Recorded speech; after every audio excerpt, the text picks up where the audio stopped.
Y ahora te voy a platicar algo. Y esto que te voy a platicar es un poco para que trates de abrir tu mente y al abrir tu mente pienses de la siguiente manera. Dejes de pensar en términos absolutos, es decir, absoluto significa que hay una única manera de verlo, pero el que no existan absolutos, ¿qué te debe de provocar? Mayor intimidad con Dios, y no te debe de provocar decepción, porque lo peligroso de cuando a la gente la sacas de un sistema de creencias es que la gente se decepcione de que todo lo que creyó en el pasado era una mentira, y entonces se derrumbe su fe. Pero mira, no seamos crueles. Imagínate a todos los que hemos convertido que el domingo era todo para ellos, un día les rompiste el corazón diciéndoles que no, y no se desmoronaron. Imagínate a todos los que creyeron toda la vida en la Trinidad y un día les enseñaste que no y les rompiste el corazón y no por eso se derrumbaron. ¿Sí me doy a entender? O sea, voy Manuel, es de grande admiración. Jacob, puedes ir pasando el micrófono para atrás, dáselo a Damaris o a Juan Antonio y para que llegue con Manuel.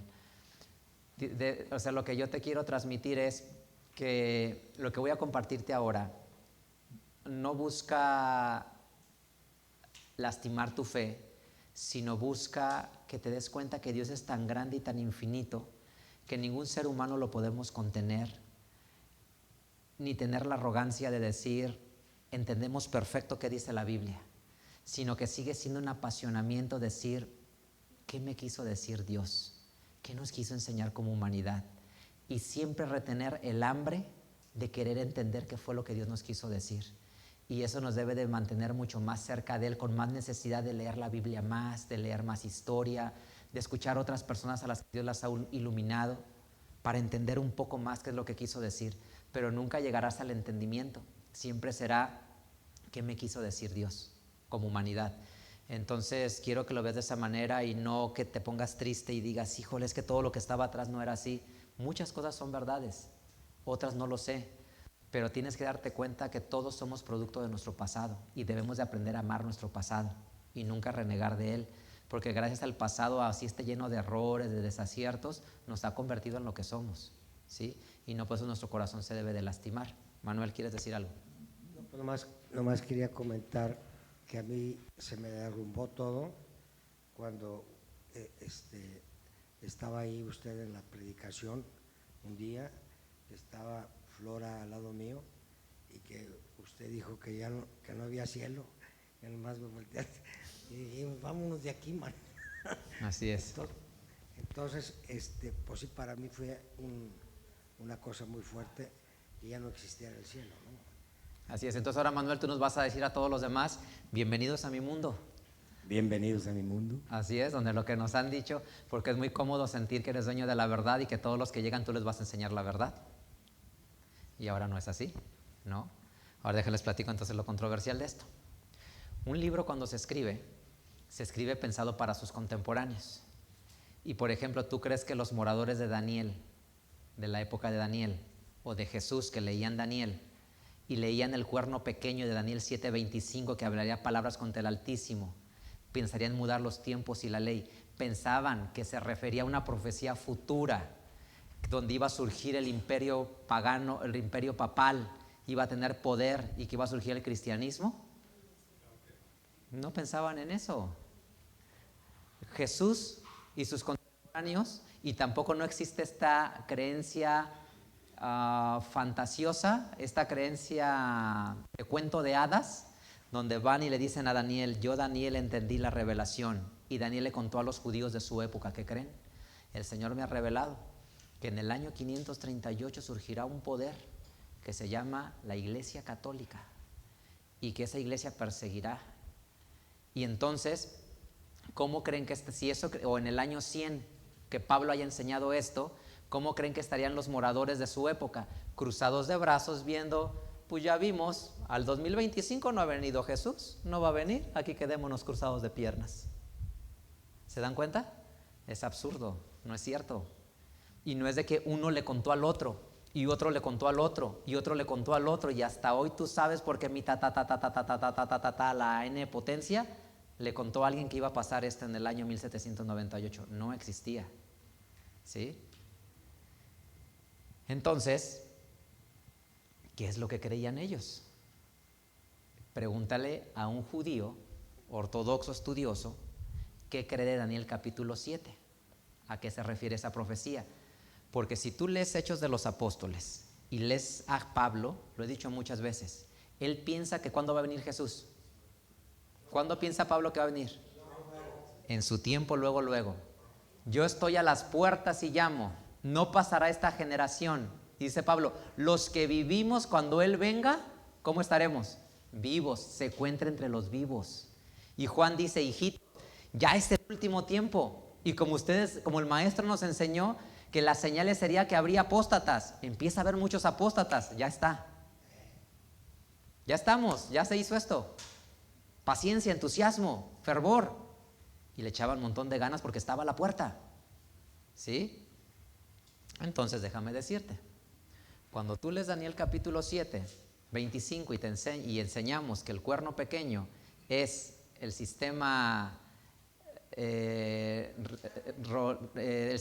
gobierno religioso político de la Roma, de la Iglesia Católica pagana, pues cuando los judíos aprendieron esto no pensaban eso, sino para ellos el cuerno pequeño que va a surgir, cuando dice que la bestia tiene 10 cuernos, los 10 cuernos es, porque la cuarta bestia es el Imperio Romano, y los 10 cuernos son los 10 emperadores romanos que van desde el primer emperador romano hasta Tito Flavio Vespasiano. El cuerno pequeño que surge y que derrumba 3, en su época, parados en el año 100, por decirlo, se creía que ese cuerno pequeño no era el sistema católico, sino era el emperador Tito Flavio Vespasiano, porque el asedio a Jerusalén duró tiempos y la mitad de un tiempo. Es decir, eran 3 años y medio literales, que significa el asedio en el 67 a Jerusalén, que va a durar 3 años, y en el año 70, ¿qué le va a pasar a Jerusalén? Va a colapsar y van a destruir Jerusalén. Y va a vencer a los santos. ¿Quiénes son los santos? El pueblo judío, para ellos, porque Daniel, ¿qué era? Un judío. Y los judíos del primer siglo veían el libro de Daniel como su libro. Entonces cuando dice, le dio poder de hablar palabras contra el Altísimo, el emperador hablaba contra la religión del pueblo judío. No fomentaba el monoteísmo de la religión del Antiguo Testamento, sino fomentaba el panteón de dioses romanos, siendo el máximo dios del panteón romano el emperador. ¿Sí? Entonces por eso se le da poder para que hable palabras contra el Altísimo. Se le da poder de vencerlo, porque tiene el poder de destruir Jerusalén. Y piensa mudar los tiempos y la ley. ¿Por qué piensa mudar los tiempos y la ley? Porque al destruirse el templo de Jerusalén, ya no se puede practicar la ley, ni enseñar la ley, ni se puede celebrar las fiestas, porque ya no hay templo. Y en su mano serán entregados tiempo y la mitad de un tiempo, es decir, el asedio de 3 años y medio de Jerusalén. Entonces, te quiero decir que para el año 100, nadie pensaba en la Iglesia Católica.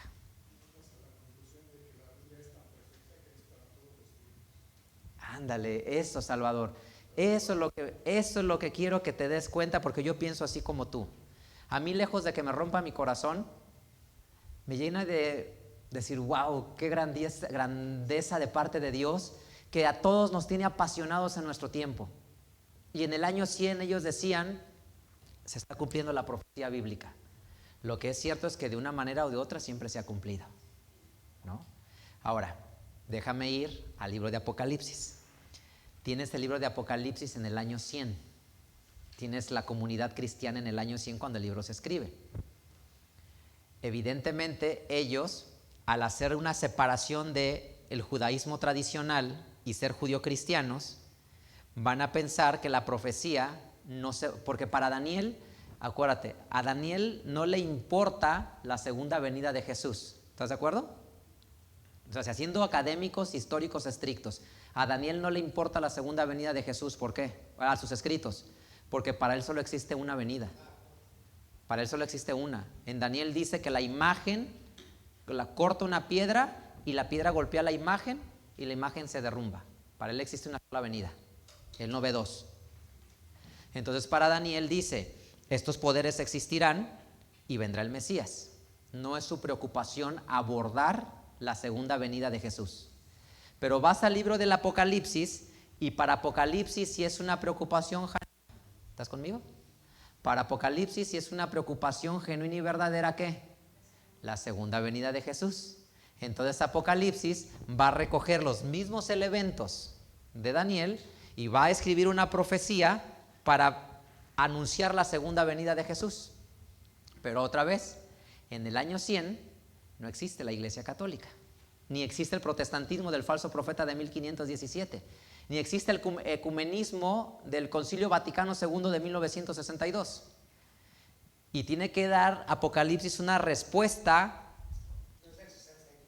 63, gracias Manuel, a la preocupación que ellos tienen en ese momento, porque los va a mantener alertas que el Mesías viene. Entonces, ¿quién para ellos es la bestia? No puede ser algo que va a pasar en 1000 años, porque eso me cruzó de brazos y aquí estamos a gusto. Pues resulta entonces que para ellos no es eso. ¿Quién es el enemigo número 1 de los cristianos? El Imperio Romano, porque el Imperio Romano no quiere el cristianismo porque ataca el politeísmo que ellos practican. Entonces, para el año 100 y 200, lo que se cree es que Satanás es el Imperio Romano, que le va a dar poder a una bestia, y esa bestia son los emperadores, ¿sí? Para ellos su gran enemigo es el emperador. Y cuando dice, les da poder de vencer a los santos, es porque ¿qué hacen las persecuciones que empiezan a partir del año 60 y se agudizan a partir del año 100? El Imperio Romano va a perseguir a los cristianos y ¿qué los va a hacer? Los va a vencer, los va a atrapar y los va a matar. Entonces para ellos la bestia era la Roma pagana y las cabezas eran los emperadores. Y cuando leímos en Daniel 7, en Apocalipsis 12 o 17, cuando leímos en Apocalipsis 17, son 7 reyes. Los 6 son pasados, el uno es el emperador que está vivo en ese tiempo. Y el octavo regresará. ¿Quién es el octavo que regresará? Nerón, porque se cree que Nerón va a revivir y va a regresar a destruir a los cristianos. Y el falso profeta va a ser toda la casta sacerdotal del Imperio Romano en Oriente que fomenta el culto al emperador. ¿Sí? O sea, lo que te quiero transmitir que para las comunidades cristianas del segundo siglo, la bestia va a ser el Imperio Romano pagano. Y las cabezas van a ser no formas de gobierno, sino los emperadores específicos. ¿Sí me doy a entender? Y así se creyó durante todo el tiempo. Pero en 1800, en Estados Unidos, empezó un gran avivamiento. En 1800 empezó un gran avivamiento. ¿Por qué? Porque se da la Reforma Protestante en 1500 y surge la Iglesia Anglicana que se separa y se independiza de Roma.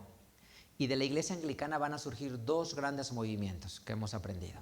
1, el movimiento bautista, y 2, el movimiento metodista. Fundamentalmente, hay muchos más, pero ahorita vamos por el segundo, el movimiento metodista. Y estas iglesias metodistas y bautistas van a llegar a Estados Unidos con las colonias, y al llegar a Estados Unidos, imagínate Estados Unidos, párate en 1600, 1700 a principios. ¿Cómo estaba Estados Unidos? Desierto, abandonado, no existía, habían comunidades de choroquis, de apaches, pero no había toda la organización que existía. Entonces llegan las 13 colonias y con ellos teólogos que empiezan a evangelizar todo Estados Unidos. Y habían predicadores itinerantes que iban en sus grandes campañas de predicación evangelizando por todos lados. En un país que está naciendo, querían que la base del país fuera el cristianismo, y entonces eso provocó un gran avivamiento. Y en este gran avivamiento De este movimiento bautista, ya les he platicado, surge un estudiante que se llama William Miller. Y William Miller, porque es una época de fervor, todos leen la Biblia, todos la estudian, todos se apasionan de ella, y entonces dicen: Jesús está a la... Va a venir en 1843, va a venir en 1844. Y entonces, este grupo de hombres alrededor de la iglesia adventista van a reinterpretar todas las profecías. Las profecías que hasta ese momento se decía que era el Imperio Romano, va a decir: no, Jesús ya va a venir, porque en Apocalipsis está encerrada la respuesta para nuestro tiempo. Y empiezan a estudiar y empiezan a decir: ¿qué crees? Las 7 cabezas no son 7 emperadores, son 7 formas de gobierno.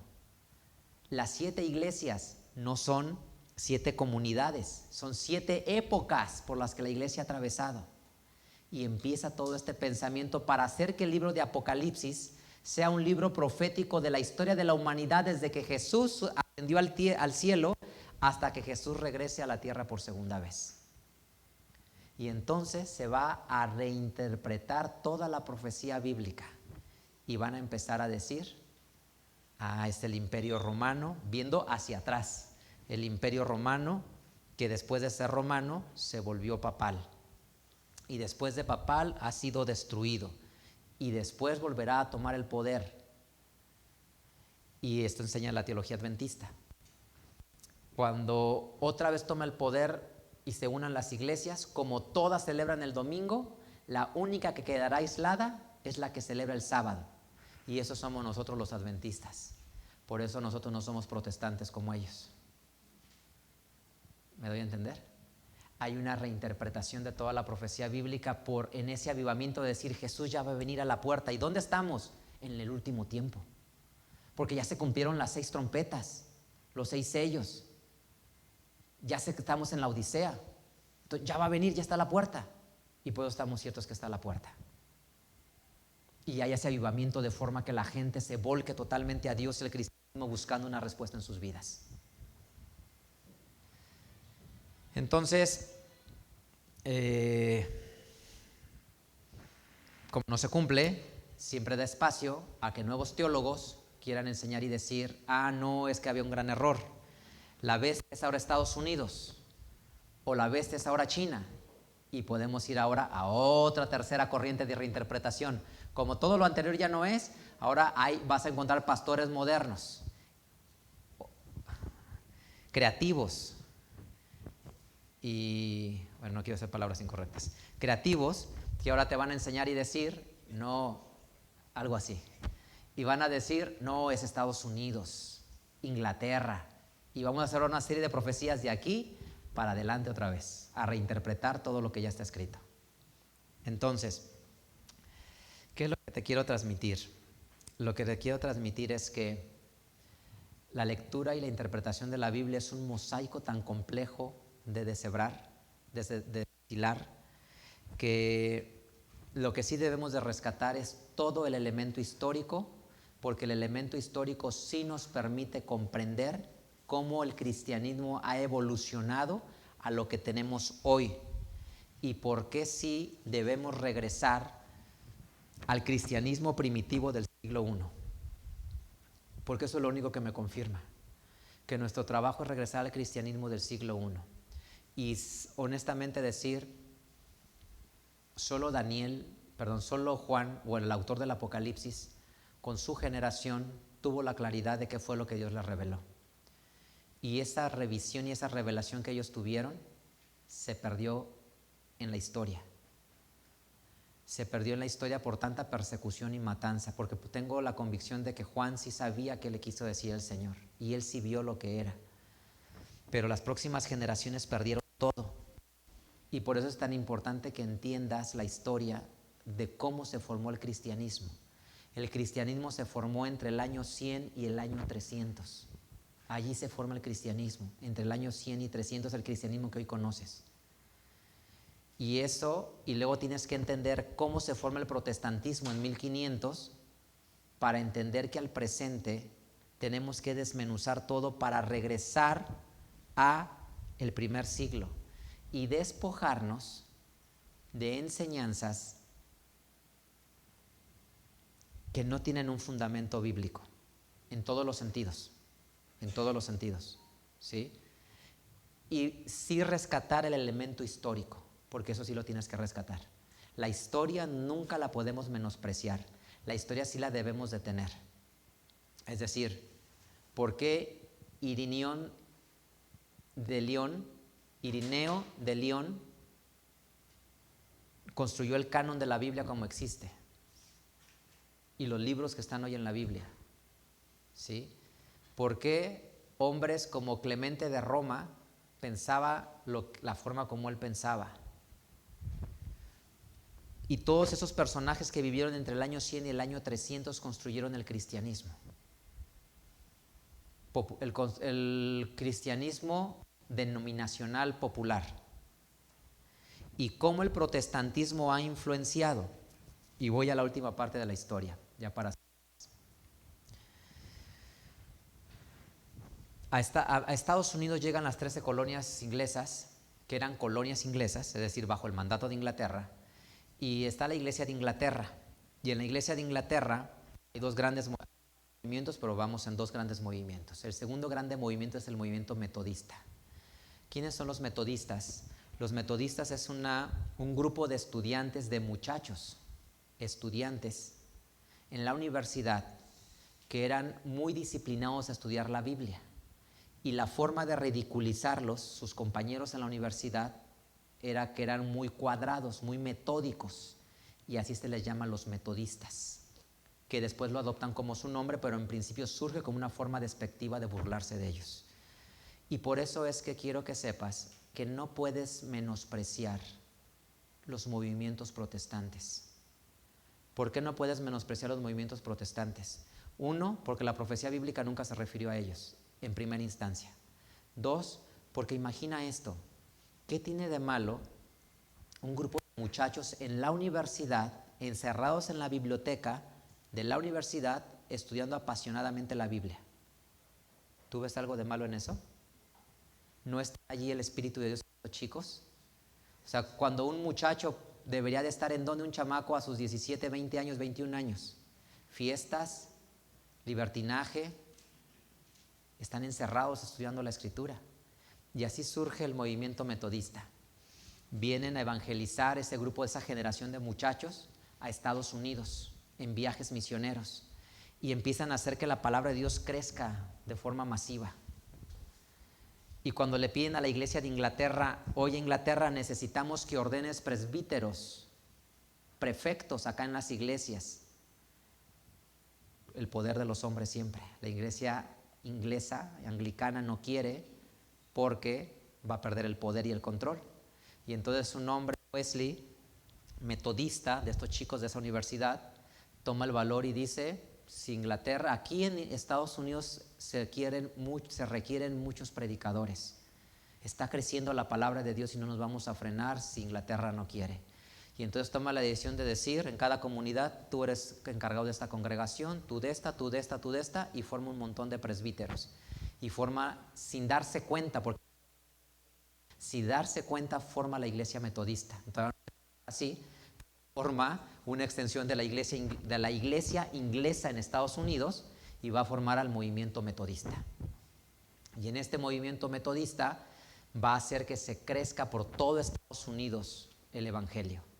Entonces, ¿a quién le debemos que el evangelio haya crecido en Estados Unidos? A dos grandes movimientos, el movimiento bautista y el movimiento metodista. ¿Ellos vienen de los anglicanos? Sí, vienen de Inglaterra los dos movimientos. Los dos movimientos se desprenden de la iglesia inglesa. Pero otra vez, la iglesia inglesa no importa, porque ¿qué es lo que importó realmente? Que la persona tuvo acceso a la lectura de la Biblia y porque leyeron la Biblia empezaron a descubrir las cosas. Entonces déjame ir terminando. Resulta que en Estados Unidos, hay muchas iglesias bautistas y muchas iglesias metodistas. Entre esas iglesias metodistas empieza a enseñar uno de los líderes que en esta época debería de haber un avivamiento del Espíritu Santo, porque ya está a la puerta Jesús y ya viene. Y como ya viene Jesús y está a la puerta, debería de haber un avivamiento. Y entonces, porque quiero que te des cuenta, o sea, lo que hizo la iglesia adventista de creer que viene y reescribir la profecía, ¿por qué lo hizo? Porque Jesús está a la puerta y hay fervor, hay un despertar, por eso se le llama el gran despertar. Entonces, si tú sientes este gran despertar y encuentras el Shabbat, la ley de alimentación, y el otro del otro lado, en la corriente metodista, hay un gran despertar y el otro dice, los dones del Espíritu Santo se deben de manifestar en la iglesia, no lo puedes menospreciar. No sé si me logro dar a entender. ¿Por qué tu movimiento sí tiene validez y el de ellos no tiene validez? ¿Por qué el movimiento de William Miller es mucho más valioso que el movimiento del despertar en los movimientos que piensan que el Espíritu Santo debe de manifestarse? O sea, te quiero decir que es lo mismo, a los dos le provocó lo mismo, el que Jesús viene y su lectura de la Biblia. Entonces hay una corriente en el metodismo que empieza a leer la Biblia y leen Hechos capítulo 2 y dice que viene el Espíritu Santo. Y cuando ven que viene el Espíritu Santo, lo que dicen ellos es, entonces para que Jesús regrese, tiene que haber un nuevo avivamiento en la iglesia. Y así como pasó en Hechos 2, la gente debe de empezar a tener dones. Y en esta ligera corriente del metodismo, totalmente fuera de lo tradicional, porque los metodistas son iglesias muy conservadoras como las bautistas, igualitas de conservadoras, empieza el don de lenguas. Pero ¿sabes qué es el don de lenguas? En una primera etapa, una facilidad de hablar otros idiomas. No hablar palabras no inteligibles. Y entonces hay un estudiante en ese grupo que es negro. ¿Debo decir negro o de color? Perdón. Está bien, ¿verdad? Entonces,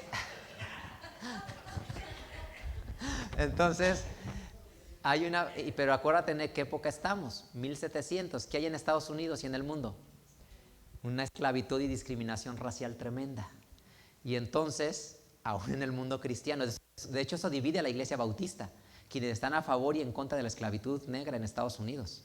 Eso separa dos grandes grupos bautistas. Y lo mismo para la iglesia.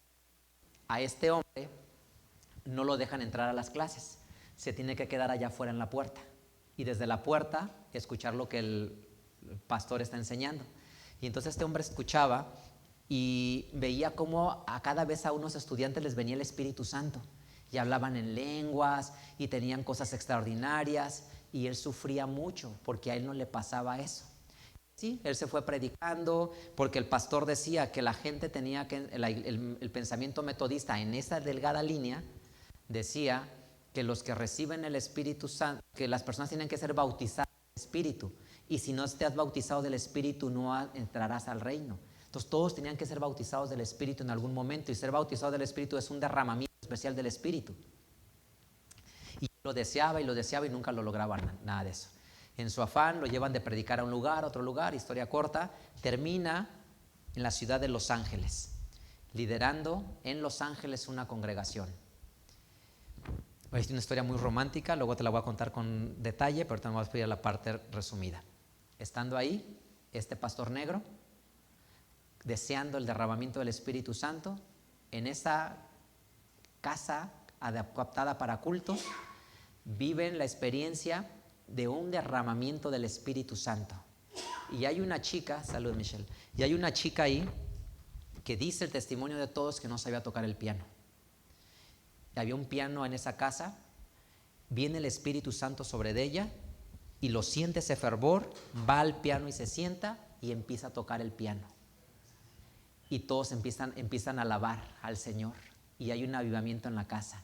El culto empezó a las 10 de la mañana y terminaron al siguiente día en la madrugada, sin parar de cantar y de leer la Biblia y estudiar. Del gran avivamiento que sintieron de ver una chica que nunca lo había hecho tocar el piano y tocar perfectamente el piano y sentir el Espíritu Santo. Eso dice la historia, no sé si es verdad o no, le estoy contando lo que dice, no sé si es verdad o no.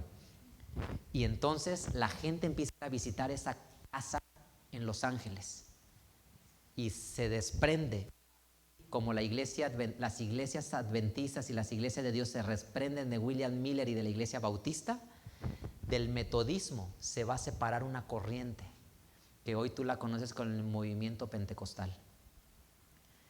que en ese tiempo no se llaman así. Y entonces estas personas tienen libertad para adorar, para cantar, para sentir, y empieza el don de lenguas. Pero todos tienen una característica, por eso creo que no los debemos de menospreciar a ninguno. Todos buscan la perfecta santidad y respeto a Dios. Y de estos movimientos de iglesias va a surgir la férrea enseñanza de que una mujer siempre debe de usar falda y vestido, que una mujer jamás se debe de pintar ni maquillar, y que una mujer cristiana jamás se debe de horadar las orejas como señal de santidad. Entonces, así como le debes a los adventistas el sábado y la reinterpretación profética que hoy leímos, a las iglesias de esta corriente, que hoy las conoces como la fe apostólica, por ejemplo, las iglesias de la fe apostólica les debemos la falda, el vestido. La fe apostólica es una corriente pentecostal. Es decir, la gran burbuja es pentecostal, pero abajo hay otras corrientes, entre ellas la fe apostólica, ¿sí? Que tú vas a sus cultos y aplauden y pasan dones de lenguas, pero no te centres en eso. Céntrate que en su búsqueda de santidad, ellos son los que impulsaron fuertemente que una verdadera mujer cristiana jamás se debe de pintar ni maquillar. Una verdadera mujer cristiana no se debe teñir el cabello, ni se lo debe cortar, ni debe de usar otra prenda distinta que la falda y el vestido. Todos los días de la semana, no nada más para ir al culto, todos los días de la semana. Todos los días de la semana, no nomás para ir al culto. Entonces, si tú conoces es muy fácil conocer a una persona de la fe apostólica. ¿Por qué? Siempre traen faldas todos los días de la semana. Hagan el oficio que hagan y el empleo que hagan. Traen vestido y traen falda. Nunca las vas a ver que se pinten el cabello, que se corten el cabello de una manera más allá que despuntárselo o tenerlo a un largo razonable, y que traigan aretes. Entonces lo que te quiero decir es que son iglesias muy grandes. La iglesia hay muchos nombres, pero esa es una de las iglesias, es más grande que el movimiento séptimo de hay iglesias de Dios. Sí, aquí hay muchas en Guadalajara. Sí, muchas. Bueno, esa es otra corriente que ya expliqué que viene del movimiento milerista. Ese es otro movimiento, ¿sí? Entonces, claro, el velo. Entonces, ¿a quién le debemos el velo? A los movimientos que surgen en esa calle en Los Ángeles, en esa casa, ¿sí? A ellos. Y es entonces, porque lo que buscan es la santidad en 1700. O sea, no trates de pensar en ti ahorita. Párate en 1700. Están buscando la santidad todas las iglesias cristianas en Estados Unidos, y en su búsqueda de la santidad y de decir que tienen la verdad y que Dios los ha investido a ellos, van a hacer esto. Y entonces, ¿qué hace la otra denominación de enfrente? Oye, allá dicen que la mujer no se debe de pintar, son más santos que nosotros. Tiene razón, no se pinten. Allá dicen que deben de usar velo. Si es que dice aquí en la Biblia que la mujer que ora con la cabeza cubierta, pónganse velo todas. Lo que te quiero transmitir es que no puedes decir, si no conoces la historia, y rechazar y repudiar lo protestante y decir que mal están los protestantes y no hagas nada que parezca protestante. Cuando gracias al movimiento protestante la Biblia se imprimió en todos los idiomas, la Biblia se pudo leer, y muchos jóvenes y adultos y mujeres y niños y niñas se volvieron apasionados lectores de la Biblia, y gracias a eso encontraron una intimidad con Dios. Que cada quien vivió de distintas maneras y que algunos en su camino no lograron regresar al cristianismo primitivo del primer siglo, es verdad, pero eso no les quita su deseo de santidad, de buscar a Dios y agradarlo. Entonces se vuelve bien importante entender la historia, porque algunos se acordarán todavía, pero en 1960-70 era mal visto en las iglesias cristianas, en todas, que una mujer se pintara y se maquillara, y que una mujer se horadara las orejas, ¿sí? Y que una mujer usara pantalón. ¿De dónde viene esa influencia? de este pensamiento de búsqueda de santidad de 1700 y 1800. ¿Sí? Porque otra vez, así como te dije, cuando los lectores de la época de Juan leían Apocalipsis, pensaban en Nerón que iba a regresar y pensaban que eran los 7 emperadores hasta Nerón. Y cuando en el año 100 los judíos leían a Daniel, pensaban en Tito Flavio Vespasiano.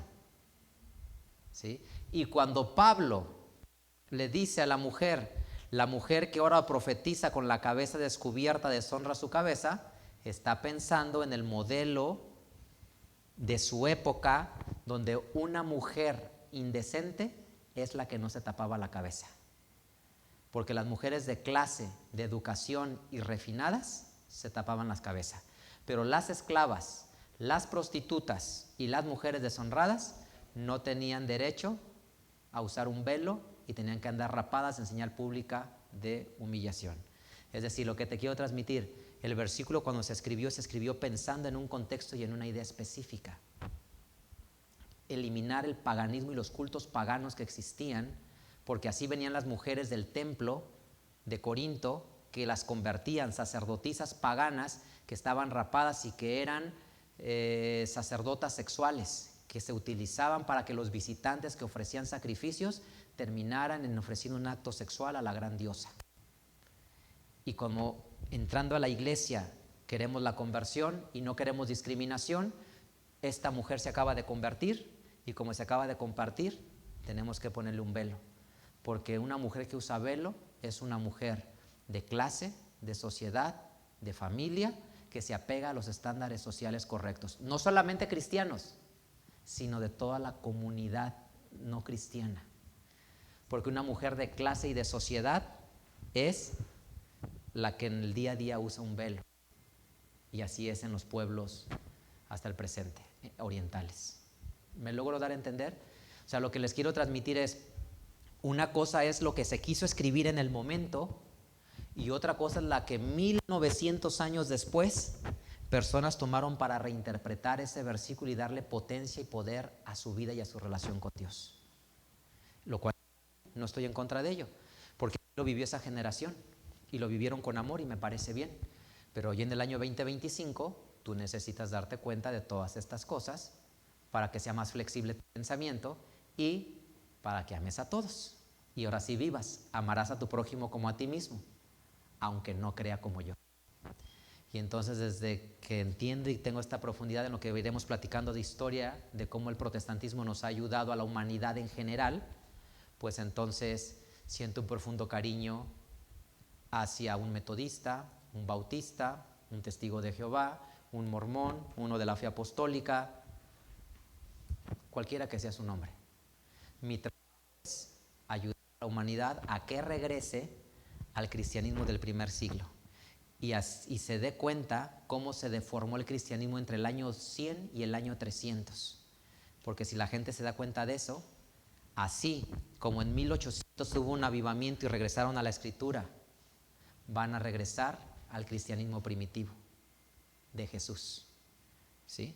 Y entonces, pues lo importante es eso, cada quien lo quiere hacer en sus formas. Si a aquella congregación les encanta en las iglesias de la fe apostólica la falda y el velo, está muy bien, que la fe apostólica siga con la falda y el velo por toda la eternidad, porque así es la fe apostólica, pero que reconozcan el sábado, que reconozcan el monoteísmo. Si te vas a la iglesia bautista, que es una iglesia sumamente ceremoniosa y litúrgica, que sigan así, pero que descubran el sábado y el monoteísmo y la fe del primer siglo. Ese es el mensaje que te quiero compartir. Claro, me refiero a que lo puedan ver lo que hoy no ven, porque ese es el grave problema, no lo pueden ver. Pues ahí está, pero no lo pueden ver. Como tú y yo, bueno, no sé, como tú no veías muchas cosas, aunque ahí estaban, como el cielo. ¿Lo descubriste o no? Por eso, pero ahí lo tenías enfrente y no lo veías. Ahora ya lo ves.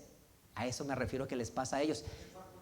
Y como a mí me pasa también, yo también no veía yo les dije, alzar las manos, lo tenía frente a mis ojos y no lo veía, hasta que un día lo vi, Y lo leí desde niño. Y me pregunto cuántas cosas he leído desde niño que no las he visto y que ahí están. Y por eso se me hace cada vez más apasionante la Biblia. Y todo esto no me lleva a decir, no, pues entonces cada quien que la haga, no, pues no. Al contrario, me lleva a decir, quiero estudiar más, quiero aprender más, quiero leer más, quiero volver a leer lo que ya había leído porque lo voy a leer ahora diferente. Pero,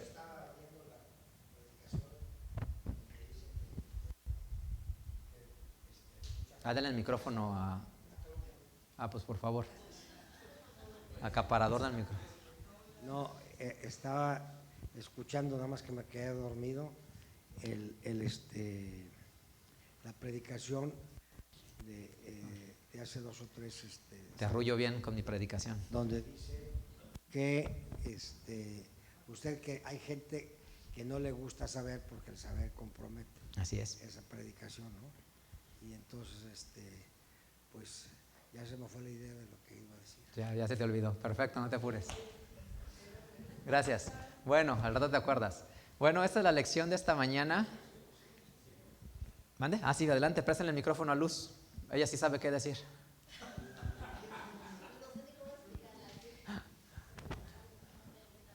Me queda una duda. Supongamos que pasa nuestra generación y no viene nuestro Señor Jesucristo. ¿Se va a reinterpretar nuevamente la Biblia? Siempre podría suceder, porque resulta que tú y yo vemos algo y nuestra miopía, no nuestra miopía, sino que no tenemos más elementos más los que tenemos ahora, no podemos ver algo mucho más grande. Y quizá más adelante se dé cuenta la gente que no se refería a eso, sino a otra cosa, pero tú y yo no podemos porque no conocemos el mañana.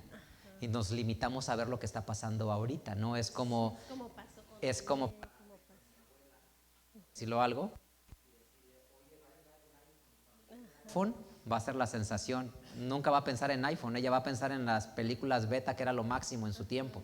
A eso es a lo que me refiero. Entonces, más bien que los humanos nos vamos a dar, la iglesia nos vamos a dar cuenta de más luz que nos va a dar. Y quiero que estén en paz en sus corazones. ¿Por qué? ¿Qué les parece lo que leímos en la ley esta mañana, en Éxodo 20 y 21? Está muy fuerte, ¿no? ¿Qué opinas? ¿Sí leíste lo de Éxodo 20? Ya habías llegado, ¿no? ¿Qué te parece? ¿Te acuerdas? Sí, Jania, ¿sí te acuerdas? ¿Dónde está Daniel? En el siglo XXI, lee eso, ¿qué te parece?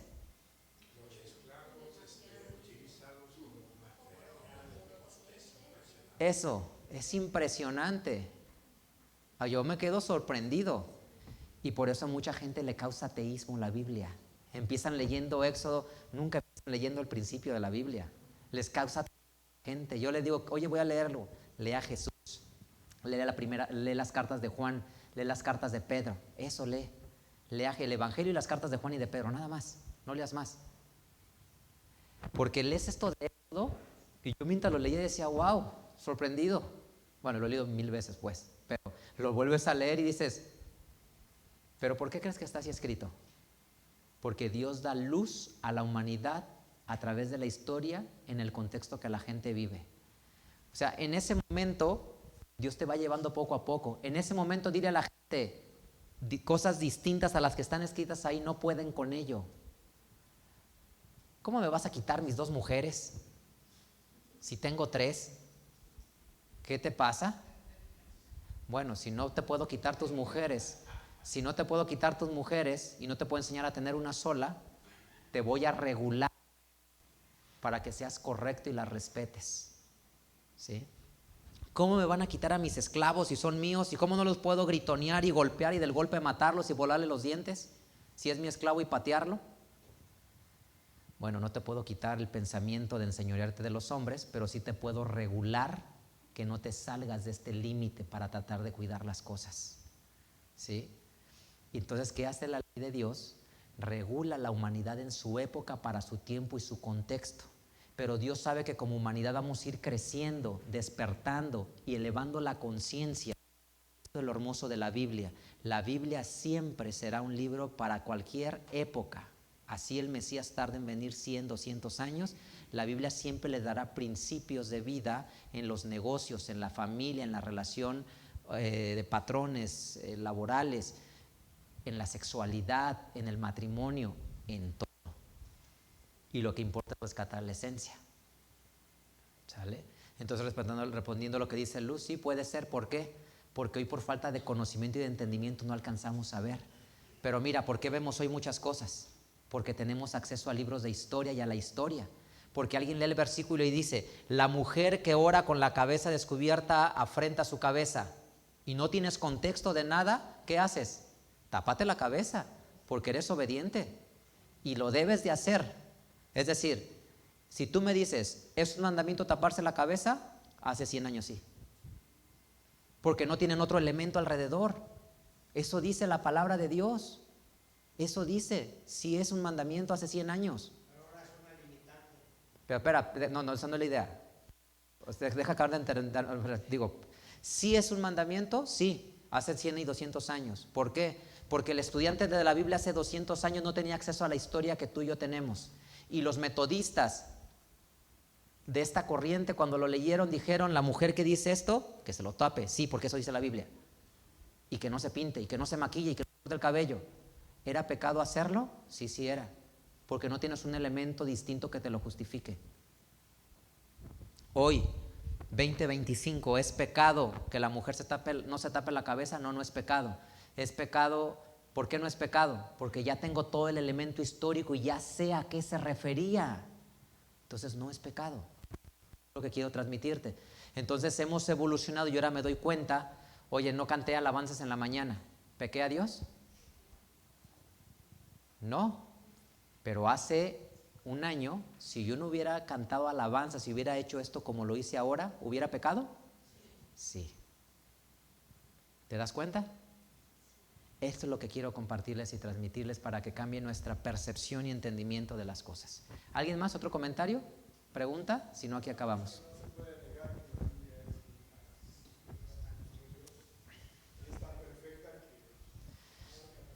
Dice Salvador que no se puede negar que la Biblia es de inspiración divina y que es perfecta. Y esto que estamos aprendiendo perfecta es lo que nos hace sentirnos seguros que la Biblia es tan perfecta que acompaña a la humanidad por todos los tiempos, momentos y viajes.